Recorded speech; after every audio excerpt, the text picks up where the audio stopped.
Merchant Square, Piazza Mercanti, the commercial and governmental center of the city during the Middle Ages. During medieval times, the city hall, a law court, and even a prison were located at this square. Weddings were announced here, and the most important Milanese fair was held here as well. During the 13th century, there were 6 entry points to the square. Each was associated to a specific trade, from swordsmiths to hat makers.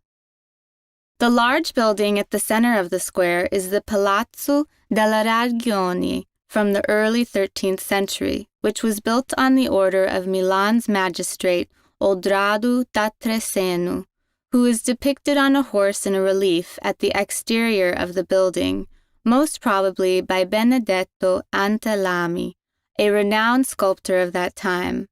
Until the 18th century, it was home to the city's law courts, and the open arcade below was the site of a daily market.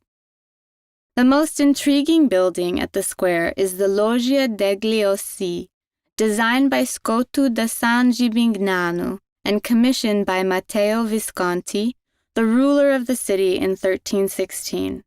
With large open arcades, it housed offices of notaries and judges, and from its balcony officials addresses the population to announce weddings, edicts, and sentences. The building's facade is embellished with statues of saints and coat of arms. Adjacent to this edifice is the Palazzo delle Scuole Palatine, an ornate Baroque building designed by Carlo Buzzi and built in 1645. The sculptures at the facade depict St. Augustine and the Roman poet Ausonius. To its right is the Casa dei Penigarola, a beautiful edifice built in the 15th century with pointed arches in the Gothic style, decorated with terracotta ornaments. It is also known as Notary's Palace because it was used as an office where official decrees were transcribed. The Palazzo dei Giureconsulti, home to the Chamber of Commerce, dominates the north side of the square.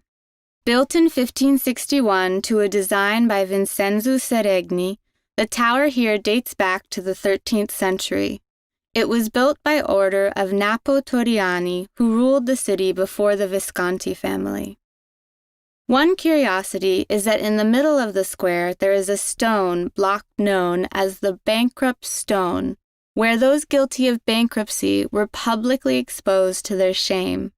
However, in the 16th century, the stone was replaced by the current pit, which was topped by columns in the 18th century.